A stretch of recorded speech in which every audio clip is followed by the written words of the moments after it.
മധ്യപ്രദേശിലൊക്കെ നമ്മൾ കണ്ടല്ലോ, അവിടെ ഈ ഭാര്യമാരെ വാടകയ്ക്ക് കൊടുക്കുന്നു എന്ന ബോർഡ് വെച്ചിട്ടാണ് പലരും ജീവിക്കുന്നത്. അങ്ങനെയൊരു അവസ്ഥയിലേക്ക് നമ്മളെ നാട് എത്തിയിരിക്കുകയാണ്. കേരള സ്റ്റോറി യഥാർത്ഥത്തിൽ കേരളത്തിൻ്റെ സ്റ്റോറി അതല്ല. ഇപ്പോൾ കഴിഞ്ഞ ദിവസം കണ്ടില്ലേ, അതായത് ഒരു ഇസ്ലാം മത വിശ്വാസിയായ ഒരു മനുഷ്യന് വേണ്ടിയിട്ട് ഈ നാടാകെ ഒന്നിച്ച് 34 കോടി രൂപ സമാഹരിക്കുകയാണ്. അതിൽ ജാതിയോ മതമോ രാഷ്ട്രീയമോ ഒന്നുമില്ല. പ്രളയത്തിൻ്റെ സമയത്ത് പള്ളിക്കകത്ത് നമ്മൾ എല്ലാ ജാതിയിലും മതത്തിലും പെട്ട ആളുകൾ ഇരുന്നിട്ടുണ്ട്. ദൈവം ഇറങ്ങിപ്പോയിട്ടില്ലല്ലോ. അമ്പലത്തിൽ നിസ്കാരപ്പായിട്ട് നിസ്കരിച്ചിട്ടുണ്ട്. അവിടുന്ന് അമ്പലത്തിൽ നിന്ന് ദൈവം ഇറങ്ങിപ്പോയോ? ഇല്ല. ഇപ്പോൾ മതമോ വിശ്വാസമോ എന്നല്ല, അതിനെ കൊണ്ട് മുതലെടുക്കുന്ന ചിലരുണ്ട്. അത് ചില രാഷ്ട്രീയ താല്പര്യങ്ങളാവാം. അവരാണ് നമ്മുടെ നാടിനെ ഭിന്നിപ്പിക്കാൻ വേണ്ടിയുള്ള വലിയ ശ്രമങ്ങൾ നടക്കുന്നത്. നരേന്ദ്രമോദി ജനങ്ങളെ സമീപിക്കുന്നത് വർഗീയത പറഞ്ഞിട്ടാണ്. അങ്ങനെ വർഗീയത പറഞ്ഞ് ജനങ്ങളെ കയ്യിലെടുത്തുകൊണ്ട് ഏതെങ്കിലും ഈ ഘട്ടത്തിൽ ഒരിക്കൽ പോലും കേരളത്തിലെ ജനങ്ങളെ വിലക്കെടുക്കാൻ വേണ്ടി BJP ഗവൺമെൻറ്റിന് സാധിക്കില്ല, അതുറപ്പാണ്. ഷാഫി പറമ്പിൽ വടകരയിലേക്ക് വരുന്നു. ഷാഫി പറമ്പിൽ ജയിച്ചത് തന്നെ പാലക്കാട് കേവലം എനിക്ക് തോന്നുന്നു 3000-ലധികം വോട്ടിന് മാത്രമാണ്. അപ്പോൾ അതിൽ BJPയുടെ ഒരു സഹായം വടകരയിൽ കൊടുത്താൽ പിന്നീട് നിയമസഭയിലേക്ക് അവിടെ BJP രണ്ടാമതാണല്ലോ പിന്നെ ഈ ഷാഫി പറമ്പിലിൻ്റെ മണ്ഡലത്തിൽ BJP ഉള്ളത്. അപ്പോൾ തിരിച്ചങ്ങോട്ട് സഹായിക്കാം BJPക്ക്, അങ്ങനെ ഒരു ധാരണ ഉണ്ടായേക്കാം. കണ്ണൂരിൽ പിന്നെ കോൺഗ്രസും BJPയും തമ്മിൽ നേരത്തെ ബന്ധമാണ്. അത് നേരത്തെ തന്നെ സുധാകരൻ തന്നെ പറഞ്ഞിട്ടുണ്ടല്ലോ, ഈ RSSൻ്റെ ശാഖയ്ക്ക് കാവൽ നിന്നാൾ മത്സരിക്കുമ്പോൾ പിന്നെ അവരെ സഹായിക്കുക BJPയുടെ ഉത്തരവാദിത്തമാണല്ലോ. ആ ഉത്തരവാദിത്വം എന്തായാലും BJPയും കോൺഗ്രസും ഒക്കെ ചേർന്നുകൊണ്ട് തന്നെയാണ്, ഒരുമിച്ച് തന്നെയാണ് ഈ തെരഞ്ഞെടുപ്പിൽ ഇടതുപക്ഷത്തെ അവർ നേരിടുക. പക്ഷേ ഞങ്ങളതിനൊന്നും ഭയക്കുന്നില്ല. കാസർഗോഡ്, വടകര, കണ്ണൂർ മണ്ഡലങ്ങളിൽ വിജയ സാധ്യത എത്രത്തോളം? ഇപ്പം ഇതിൽ ഒന്ന് വടക്കേ മലബാറിൽ 3 മണ്ഡലങ്ങളും ഇപ്രാവശ്യം ഇടതുപക്ഷത്തോടൊപ്പം ഉണ്ടാകും. അതിൽ യാതൊരു സംശയമില്ല. കാരണം ഒന്ന് കഴിഞ്ഞൊരു 5 വർഷം മാത്രമല്ല, പൊതുവേ UDFൻ്റെ MP വന്നതിന് ശേഷം ഈ 3 മണ്ഡലങ്ങളിലും നടന്നിട്ടുള്ള വികസന പ്രവർത്തനങ്ങളും അതിനു മുമ്പ് LDFൻ്റെ MP ഉണ്ടായിരുന്ന സമയത്ത് നടന്ന വികസന പ്രവർത്തനങ്ങളും തമ്മിൽ ജനങ്ങളിപ്പോൾ താരതമ്യപ്പെടുത്തുന്നുണ്ട്. നേരത്തെ കണ്ണൂർ മണ്ഡലത്തിൽ അവിടെ ശ്രീമതി ടീച്ചർ ഉണ്ടായിരുന്ന സമയത്ത് നടത്തിയ വികസന പ്രവർത്തനം, അതിൻ്റെ ഒരു 7 അയലത്തെത്താൻ വേണ്ടി K. സുധാകരന് കഴിഞ്ഞിട്ടില്ല. അതോടൊപ്പം തന്നെയാണ് ഇവിടെ P. കരുണാകരൻ MP നടത്തിയ പ്രവർത്തനങ്ങൾ, അതിൻ്റെ അടുത്തെത്താൻ വേണ്ടി പോലും ഉണ്ണിത്താന് കഴിഞ്ഞിട്ടില്ല. അപ്പോൾ വടകരയാണെങ്കിൽ ജനങ്ങൾ ആഗ്രഹിക്കുന്നത്, പ്രത്യേകിച്ച് ഇടതുപക്ഷത്തിൻ്റെ സ്ഥാനാർത്ഥി ശൈലജ ടീച്ചറാണ്. ഒന്ന് കേരളമാകെ ആഗ്രഹിക്കുന്ന, ജനങ്ങളുടെ കൂടെ ഇന്നും ഉണ്ടാവണമെന്ന് ആഗ്രഹിക്കുന്ന ഒരു ജനപ്രതിനിധിയാണ് ശൈലജ ടീച്ചർ. അപ്പോൾ അതെല്ലാം കൊണ്ട് ഈ 3 സ്ഥലങ്ങളിലും, അത് മാത്രമല്ല ഇന്നത്തെ ഒരു രാഷ്ട്രീയ സാഹചര്യത്തിൽ ഇടതുപക്ഷത്തെയാണ് ജനങ്ങൾക്ക് വിശ്വാസത്തിലെടുക്കാൻ പറ്റുക. മറ്റു പാർട്ടികൾ ഇപ്പോൾ UDFൻ്റെ ഇന്ന് സ്ഥാനാർത്ഥികളായിട്ടുള്ള പലരും തന്നെ ഇന്ന് കോൺഗ്രസ് ആണെങ്കിൽ നാളെ ചിലപ്പോൾ കോൺഗ്രസ്സിൽ ഉണ്ടാവുമെന്ന കാര്യത്തിൽ പോലും ഒരു ഗ്യാരണ്ടിയുമില്ല. അതുകൊണ്ട് തന്നെയാണ് പൊതുവെ ഇന്നത്തെ ഒരു സാഹചര്യം ഇടതുപക്ഷത്തിന് അനുകൂലമാണ്. 3 മണ്ഡലങ്ങളും ഇടതുപക്ഷം ജയിക്കും. സ്ത്രീ വോട്ടർമാരുടെ നിലപാട് ഇടതുപക്ഷത്തിന് അനുകൂലമാണോ? പിന്നെ ഇടതുപക്ഷത്തോടൊപ്പമാണ് സ്ത്രീകൾ. അതിൽ 2-3 കാരണങ്ങളുണ്ട്. ഒന്ന്, ഇപ്പോൾ BJP ഗവൺമെൻറ്റിനെതിരായിട്ടുള്ളൊരു വിധിയെഴുത്തിൽ സ്ത്രീകൾ നിർണായകമായൊരു പങ്ക് വഹിക്കും. ഈ കഴിഞ്ഞ 10 വർഷക്കാലത്തിനുള്ളിൽ ലോകത്ത് തന്നെ സ്ത്രീകൾക്ക് സുരക്ഷിതത്വമില്ലാത്തൊരു രാജ്യം ഉണ്ടെങ്കിൽ അത് ഇന്ത്യയാണ് എന്ന് തെളിയിച്ചു കഴിഞ്ഞു നരേന്ദ്രമോദിയുടെ സർക്കാർ. ഇപ്പോൾ അവസാനഘട്ടമാണ് മണിപ്പൂരിൽ വന്നിട്ടുള്ള വളരെ ദയനീയമായ സംഭവമാണ്. സ്ത്രീകളെ ബലാത്കാരം ചെയ്യുന്നു, പൂർണ്ണനഗ്നകളായി നടത്തുന്നു. ഇത്തരം ദൃശ്യങ്ങളൊന്നും ഒരിക്കലും ഒരു സ്വതന്ത്ര ഭാരതത്തിൽ ഉണ്ടാവാൻ പാടുള്ളതല്ല. അതെല്ലാം നമ്മൾ കണ്ടു. അതുകൂടാതെ നമ്മുടെ ജീവിതം, ഇപ്പം പല സ്ത്രീകളും പറയുന്നുണ്ട്, പാചകവാതകത്തിനൊക്കെ നേരത്തെ 400 രൂപ കൊടുത്തതാണ്, ഇപ്പോൾ 1200 രൂപ വരെ നമ്മൾ കൊടുക്കേണ്ട അവസ്ഥ വന്നു. ജീവിതം വലിയ ബുദ്ധിമുട്ടിലേക്ക് എത്തുന്ന സാഹചര്യം വന്നു. അപ്പോൾ എല്ലാം കൊണ്ടും സ്ത്രീകൾ സുരക്ഷിതത്വമില്ല, ജീവിക്കാൻ വേണ്ടിയുള്ള സാഹചര്യമില്ല. ഇപ്പോൾ മധ്യപ്രദേശിലൊക്കെ നമ്മൾ കണ്ടല്ലോ, അവിടെ ഈ ഭാര്യമാരെ വാടകയ്ക്ക് കൊടുക്കുന്നു എന്ന ബോർഡ് വെച്ചിട്ടാണ് പലരും ജീവിക്കുന്നത്. അങ്ങനെയൊരു അവസ്ഥയിലേക്ക് നമ്മളെ നാട് എത്തിയിരിക്കുകയാണ്. ഇതെല്ലാം സ്ത്രീകൾ, പ്രത്യേകിച്ച് നമ്മുടെ തെരഞ്ഞെടുപ്പിൽ വളരെ നിർണായകമായിട്ടുള്ള വോട്ടാണ് സ്ത്രീകളുടേത്. ഈ അടുത്ത് വിവാദമായൊരു സംഭവ വികാസമാണ് കേരള സ്റ്റോറി. അതിനെക്കുറിച്ചുള്ള പ്രതികരണം എന്താണ്? ഇപ്പോൾ കേരള സ്റ്റോറി യഥാർത്ഥത്തിൽ കേരളത്തിൻ്റെ സ്റ്റോറി അതല്ല.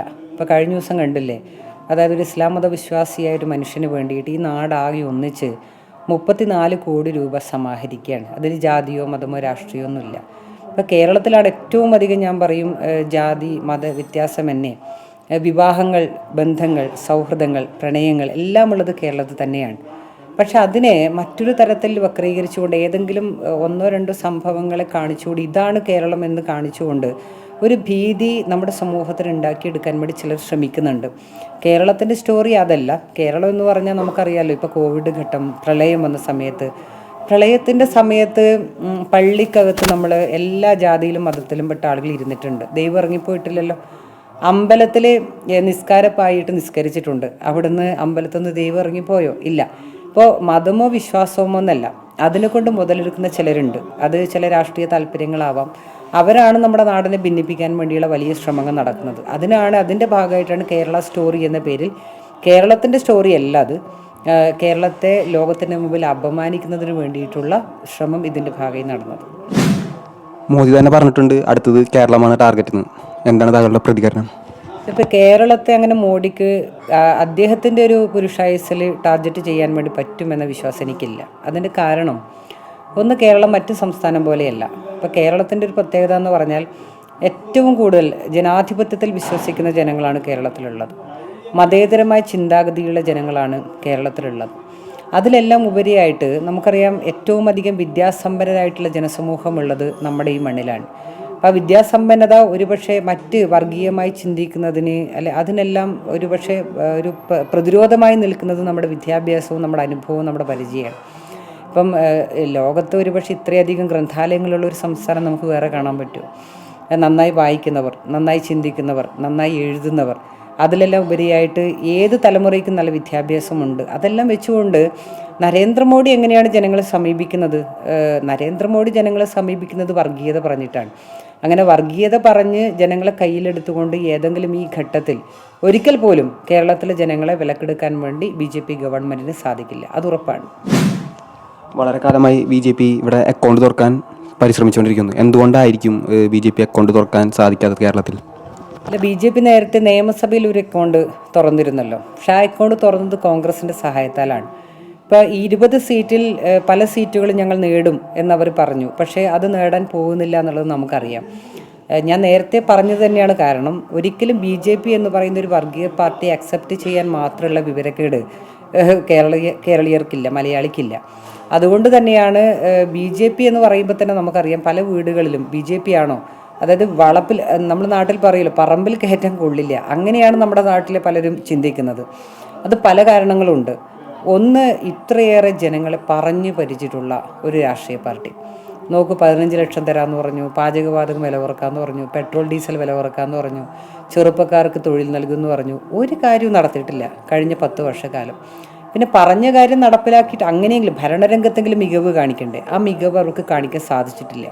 പിന്നെ രണ്ടാമത്തെ കാര്യം, നമ്മുടെ ജീവിതത്തെ കാവ്യവൽക്കരിക്കുന്നതിന് വേണ്ടിയുള്ള നല്ല ശ്രമമാണ് അവർ നടത്തുന്നത്. ഇപ്പം നമ്മുടെ പാഠപുസ്തകങ്ങളിൽ വരുന്ന മാറ്റങ്ങൾ, അത് മനഃപൂർവ്വം നമ്മുടെ കുട്ടികളെ ഇതിഹാസങ്ങളും പുരാണങ്ങളും ഇതെല്ലാം ഒരു യാഥാർത്ഥ്യമാണ് എന്ന രീതിയിലേക്ക് പഠിപ്പിക്കുകയാണ്. ഇതൊന്നും ഒരു ഉൾക്കൊള്ളാൻ നമ്മുടെ കേരളീയ സമൂഹത്തിന് എന്തായാലും പറ്റില്ല. അതുകൊണ്ട് തന്നെ ഏത് ഗ്യാരണ്ടി നമ്മുടെ മുമ്പിൽ വെച്ചാലും അതിൽ വിശ്വസിക്കാൻ ഒരിക്കലും മലയാളികൾ തയ്യാറാവില്ല. കരുണാകരൻ്റെ മകൾ പത്മജ വേണുഗോപാൽ ഇപ്പോൾ കോൺഗ്രസ് വിട്ട് BJPക്ക് പോയി. എന്താണ് താങ്കളുടെ പ്രതികരണം? അതിൽ ഒന്ന്, കോൺഗ്രസിൻ്റെ രാഷ്ട്രീയം, മക്കൾ രാഷ്ട്രീയം, അത് അവസാനിപ്പിക്കേണ്ട ഒരു കാലം കഴിഞ്ഞു. ഒന്ന്, കോൺഗ്രസിൻ്റെ നേതാക്കന്മാർ മക്കൾക്ക് നൽകുന്നത് രാഷ്ട്രീയമല്ല, മറിച്ച് അവർക്ക് നൽകുന്നത് അധികാരത്തെക്കുറിച്ച് ചിന്തയാണ്. രാഷ്ട്രീയമുള്ള മക്കളാണെങ്കിൽ രാഷ്ട്രീയം വിട്ടു പോവില്ലല്ലോ. അധികാരമില്ലാത്തത് കൊണ്ടാണ് പത്മജ BJPയിലേക്ക് പോയത്. അപ്പോൾ അധികാരമാണ് അവർക്ക് മുഖ്യം, രാഷ്ട്രീയമല്ല. ഇപ്പോൾ കരുണാകരന് തൻ്റെ മക്കളെ രാഷ്ട്രീയവൽക്കരിക്കാൻ സാധിച്ചില്ല എന്നതിൻ്റെ ഭാഗമായിട്ടാണ് പത്മജ BJPയിലേക്ക് പോയത്. പിന്നെ പണവും അധികാരവുമെല്ലാമാണ് അവർക്ക് മുമ്പിലുള്ളത്. അത് പത്മജ കാണിച്ചിരിക്കുന്നത് അവരുടെ രാഷ്ട്രീയ പാർട്ടിയോട്, അവരുടെ അച്ഛൻ, അവരുടെ തറവാട്. കഴിഞ്ഞ ദിവസം കണ്ടല്ലോ, യൂത്ത് കോൺഗ്രസ്സുകാരായ ചിലർക്ക് ഈ ഇദ്ദേഹത്തിൻ്റെ ഈ ശവകുടീരത്തിൻ്റെ സമീപത്ത് വെച്ചിട്ടാണ് BJP മെമ്പർഷിപ്പ് കൊടുക്കുന്നത്. അപ്പോൾ അവരുടെ മനസ്സ് എത്രത്തോളം മോശമായി എന്ന് നമ്മൾ ചിന്തിച്ച് നോക്കൂ. കാരണം സ്വന്തം പിതാവിനെ, അതായത് ഒരു രാഷ്ട്രീയ പ്രസ്ഥാനത്തിന് വേണ്ടിയും ഒരു നാടിനു വേണ്ടിയും ജീവിതഭാഗ്യം മാറ്റിവെച്ചൊരു നേതാവിൻ്റെ മകൾ കൂടിയാണ് അവരൊരിക്കലും ചെയ്യാൻ പാടില്ലാത്ത ഒന്നായിരുന്നു ഇത്. പക്ഷെ അധികാരത്തിന് വേണ്ടിയിട്ട് എന്തും ചെയ്യും എന്ന നിലയിലേക്ക് കോൺഗ്രസിൻ്റെ നേതാക്കന്മാരും അവരുടെ മക്കളും എത്തിയിരിക്കുന്നു എന്നുള്ളതാണ് ഇന്നത്തെ വർത്തമാനം. അപ്പോൾ അതിൽ ഒന്ന്, കോൺഗ്രസിൻ്റെ പല നേതാക്കന്മാരും ചെയ്യുന്നൊരു കാര്യം, നേതാക്കന്മാർ നേരിട്ട് പോവുകയല്ല, ഒന്നുകിൽ അവരുടെ അടുത്ത അനുയായിയെ ആദ്യം BJPയിലേക്ക് പറഞ്ഞു വിടും. ഇപ്പോൾ കണ്ണൂരിൽ തന്നെ മത്സരിക്കുന്ന കെ സുധാകരൻ്റെ ഏറ്റവും പ്രധാനപ്പെട്ട അനുയായിയാണ് ഇവിടുത്തെ BJP സ്ഥാനാർത്ഥി. അപ്പോൾ ആദ്യം BJP സ്ഥാനാർത്ഥി എന്ന് പറയുന്ന ഈ നേതാവിനെ ആദ്യം പറഞ്ഞുവിടുകയാണ് കോൺഗ്രസ് എന്ന്. അതുപോലെ തന്നെയാണ് മക്കളെ വിട്ടിട്ടാണ് പിന്നെ എന്ത് ചെയ്യുന്നത്, രക്ഷിതാക്കൾ പോകുന്നത്. പിന്നെ മറ്റൊരു കാര്യം കൂടിയുണ്ട്. അതായത് നിങ്ങൾക്കറിയാം, ഇപ്പം ED ഈ കേന്ദ്ര ഏജൻസികൾ നടത്തിക്കൊണ്ടിരിക്കുന്ന ഒരു ഇടപെടലുണ്ട്. അപ്പോൾ CPM-നെ സംബന്ധിച്ച് ED-യെയോ ഈ ഏജൻസികളെയോ ഒന്നും ഞങ്ങൾക്ക് ഭയമില്ല. പക്ഷേ കോൺഗ്രസ്സുകാർക്ക് ഭയമാണ്. ആ ഭയത്തിന് കാരണം മടിയിൽ കനമുണ്ട് എന്നുള്ളത് കൊണ്ടാണ്. അനധികൃതമായി പണം സമ്പാദിച്ചിട്ടുണ്ടെങ്കിൽ അതിനെക്കുറിച്ച് അവർ ഭയക്കുന്നുണ്ട്. അതുകൊണ്ടാണ് ഒരിക്കലും തങ്ങൾ കൂടി ജയിലിലേക്ക് പോകാൻ പാടില്ല എന്നുള്ളതുകൊണ്ട് മക്കളെ ആദ്യം അയക്കുന്നു. അപ്പോൾ സേഫ് ആണെങ്കിൽ പിന്നീട് ഞാനും പോവാം. അത് യഥാർത്ഥത്തിൽ ആൻ്റണിയും മകനും ഒക്കെ നടത്തുന്ന നാടകമാണ്. അത് മലയാളികൾ തിരിച്ചറിഞ്ഞിട്ടുണ്ട് കുറേ.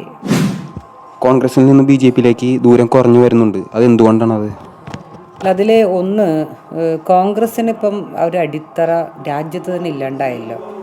കോൺഗ്രസ്സിനൊരു ശക്തമായിട്ടുള്ളൊരു ദേശീയ നേതൃത്വമില്ല. ഒന്ന്, നിലപാടുകൾ ഉയർത്തിപ്പിടിക്കാൻ വേണ്ടി രാഹുൽ ഗാന്ധിക്ക് സാധിക്കുന്നില്ല. എന്താണോ RSS BJP ചെയ്യുന്നത്, BJP നേതാക്കൾ ചെയ്യുന്നത്, അത് അനുകരിക്കുകയാണ് രാഹുൽ ഗാന്ധി ചെയ്യുന്നത്. യഥാർത്ഥത്തിൽ നമ്മുടെ ഇന്ത്യയുടെ, ഈ രാജ്യത്തിൻ്റെ ബഹുഭൂരിപക്ഷം വരുന്ന ജനങ്ങൾ ആഗ്രഹിക്കുന്ന ഒരു രാഷ്ട്രീയ നേതൃത്വമായിട്ട് നമുക്കറിയാം. 400 സീറ്റിലധികം നേടിയൊരു പ്രസ്ഥാനമാണിത്. 400 സീറ്റിലധികം ഇന്ത്യയിൽ നേടിയിട്ടുണ്ട്. അവർക്കിപ്പോൾ 20 സീറ്റ് പോലും രാജ്യത്ത് ലഭിക്കുന്നില്ല എന്നുള്ളതിൻ്റെ പ്രധാന കാരണം അവർക്ക് നല്ലൊരു നേതൃത്വവും നല്ലൊരു നിലപാടും ഇല്ല എന്നുള്ളതാണ്. അപ്പോൾ അതിൽ വലിയ ആശങ്ക തന്നെയാണ്. കാരണം കോൺഗ്രസ് അങ്ങനെ നശിച്ചു പോകുമ്പോൾ നശിച്ചു പോട്ടെ എന്നല്ല ഞങ്ങളൊന്നും ആഗ്രഹിക്കുന്നത്. മറിച്ച് കോൺഗ്രസ് അങ്ങനെ നശിക്കാൻ പാടില്ല. പക്ഷേ എന്ത് ചെയ്യാനാണ്, ഇന്നത്തെ കോൺഗ്രസിൻ്റെ നേതൃത്വം എന്ന് പറയുന്നത് നാളെ BJP-യിലേക്ക് പോകാൻ വേണ്ടി അവർ ഒരുങ്ങുകയാണ്. അതുകൊണ്ട് തന്നെ ഓരോ ദിവസം കഴിയുന്തോറും ഇപ്പോൾ 12 മുൻ മുഖ്യമന്ത്രിമാർ BJP-യിലേക്ക് പോയി കഴിഞ്ഞു. പോയ നേതാക്കന്മാർ എത്രയാണ് എന്ന് പോലും നമുക്ക് പറയാൻ പറ്റില്ല. അപ്പം അത് കോൺഗ്രസിനെ സംബന്ധിച്ചും നമ്മുടെ നാടിൻ്റെ മതേതരമായൊരു മുന്നണി, നമ്മളങ്ങനെയാണല്ലോ പറയുക, ഒരു മുന്നണി പ്രസ്ഥാനമായിട്ടാണല്ലോ നമ്മൾ പോകുന്നത്. ആ മുന്നണിയിൽ രാജ്യത്ത് യഥാർത്ഥത്തിൽ കോൺഗ്രസ് സ്വീകരിക്കേണ്ട നിലപാട് ഇതല്ല. ആ നിലപാടിൽ അവർ തിരുത്തലുകൾ തീർച്ചയായിട്ടും വരുത്തേണ്ടതുണ്ട്. വടകരയിലും കണ്ണൂരും കോലിബി സഖ്യം വീണ്ടും ഉണ്ടാവുമെങ്കിൽ അതിന് സംശയിക്കുന്നുണ്ട്. കാരണം ഇപ്പം ഷാഫി പറമ്പിൽ വടകരയിലേക്ക് വരുന്നു. ഷാഫി പറമ്പിൽ ജയിച്ചത് തന്നെ പാലക്കാട് കേവലം എനിക്ക് തോന്നുന്നു 3000-ലധികം വോട്ടിന് മാത്രമാണ്. അപ്പോൾ അതിൽ BJP-യുടെ ഒരു സഹായം വടകരയിൽ കൊടുത്താൽ പിന്നീട് നിയമസഭയിലേക്ക് അവിടെ BJP-യെ രണ്ടാമതാണല്ലോ പിന്നെ ഈ ഷാഫി പറമ്പിലിൻ്റെ മണ്ഡലത്തിൽ BJP ഉള്ളത്. ഇപ്പോൾ തിരിച്ചങ്ങോട്ട് സഹായിക്കാം BJP-ക്ക്, അങ്ങനെ ഒരു ധാരണ ഉണ്ടായേക്കാം. അതിൽ കണ്ണൂരിൽ പിന്നെ കോൺഗ്രസും BJP-യും തമ്മിൽ നേരത്തെ ബന്ധമാണ്. അത് നേരത്തെ തന്നെ സുധാകരൻ തന്നെ പറഞ്ഞിട്ടുണ്ടല്ലോ, ഈ RSS-ൻ്റെ ശാഖയ്ക്ക് കാവൽ നിന്ന ആൾ മത്സരിക്കുമ്പോൾ പിന്നെ അവരെ സഹായിക്കുക BJP-യുടെ ഉത്തരവാദിത്തമാണല്ലോ. ആ ഉത്തരവാദിത്വം എന്തായാലും BJP-യും കോൺഗ്രസും ഒക്കെ ചേർന്നുകൊണ്ട് തന്നെയാണ്, ഒരുമിച്ച് തന്നെയാണ് ഈ തെരഞ്ഞെടുപ്പിൽ ഇടതുപക്ഷത്തെ അവർ നേരിടുക. പക്ഷേ ഞങ്ങളതിനൊന്നും ഭയക്കുന്നില്ല. ഞങ്ങൾ എന്തായാലും ഈ 3 പേരും ഒന്നിച്ച് നിന്നാലും ജനങ്ങൾ ഇടതുപക്ഷത്തോടൊപ്പമാണ്. അതുകൊണ്ട് തന്നെ ജനങ്ങൾ ഇടതുപക്ഷത്തോടൊപ്പം ആയതുകൊണ്ട് ഞങ്ങളുടെ സ്ഥാനാർത്ഥി വിജയിക്കും. വടകരയിൽ ടീച്ചർക്കെതിരെ നിൽക്കുന്നത് ഷാഫി പറമ്പിലാണ്. അപ്പോൾ മതന്യൂനപക്ഷങ്ങളുടെ വോട്ട് കിട്ടാൻ വേണ്ടിയാണോ ഈ ഷാഫി പറമ്പിലിനെ അവിടെ ഇറക്കിയത്? അല്ല, അതിൽ എനിക്കറിയില്ല എന്തുകൊണ്ടാണ് ഷാഫി പറമ്പിലിനെ വടകര സ്ഥാനാർത്ഥിയായി കൊണ്ടുവന്നത് എന്ന് പോലും ഇപ്പോഴും ദുരൂഹമായ ഒന്നാണെന്നുള്ളതാണ് ഞാൻ വിശ്വസിക്കുന്നത്. ഇപ്പം മതന്യൂനപക്ഷങ്ങളുടെ വോട്ട് എന്നുള്ളതല്ല, അതായത് ജനാധിപത്യവും മതേതരത്വവും പുലരണമെന്ന് ആഗ്രഹിക്കുന്ന എല്ലാ മനുഷ്യരും ഈ തെരഞ്ഞെടുപ്പിൽ വോട്ട് രേഖപ്പെടുത്തുന്നത് വളരെ ആശങ്കയോടുകൂടിയാണ്. ആ ആശങ്ക ന്യൂനപക്ഷങ്ങളെ സംബന്ധിച്ച് ഇപ്പം പൗരത്വ ഭേദഗതി നിയമമായാലും ഇപ്പം ഷാഫി പറമ്പിൽ ന്യൂനപക്ഷം വോട്ട് കിട്ടില്ല. കാരണം UDF-ൻ്റെ പ്രകടന പത്രിക നമ്മൾ കണ്ടല്ലോ. പൗരത്വ ഭേദഗതിയെ സംബന്ധിച്ച് എന്താണ് അവർ എഴുതിയിരിക്കുന്നത്?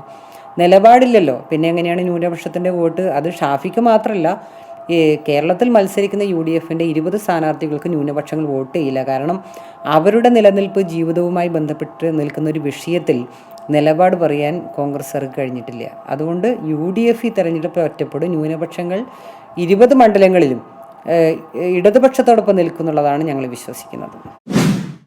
ഇടതുപക്ഷത്തിൻ്റെ പ്രധാനപ്പെട്ട ശത്രു ആരാണ്? ഇടതുപക്ഷത്തിൻ്റെ പ്രധാനപ്പെട്ട ശത്രു എന്ന് പറയുന്നത്, ഒന്ന് നമ്മൾ നേരത്തെ സൂചിപ്പിച്ചു, വർഗീയമായി ചിന്തിക്കുന്ന, വർഗീയമായ പ്രവർത്തനങ്ങൾക്ക് നേതൃത്വം കൊടുക്കുന്ന പാർട്ടികൾ ഏതാണോ അതുതന്നെയാണ് നമ്മുടെ മുഖ്യ ശത്രു. ആ മുഖ്യ ശത്രുവിനെ നേരിടാൻ വേണ്ടി മറ്റ് മതേതര ചിന്താഗതിയുള്ള എല്ലാവരുമായിട്ട് നമ്മൾ സഖ്യമായിരിക്കും. അവിടെയാണ് ഇന്ത്യ മുന്നണിയൊക്കെ വരുന്നത്. ഇന്ത്യ മുന്നണിയിൽ തന്നെയുള്ള പല രാഷ്ട്രീയ പാർട്ടികളുടെയും പല നിലപാടിനോടും നമുക്ക് വിയോജിപ്പുണ്ടല്ലോ. പക്ഷെ നമ്മളെല്ലാം ഒറ്റക്കെട്ടായി ഈ സമയത്ത് നിൽക്കുന്നതിൻ്റെ കാരണം എന്ന് പറയുന്നത് ഇനി നരേന്ദ്രമോദിയുടെ സർക്കാർ രാജ്യം ഭരിക്കാൻ പാടില്ല. അതിനെല്ലാവരും ഒരുമിച്ച് നിൽക്കണം എന്നുള്ളതുകൊണ്ടാണ്.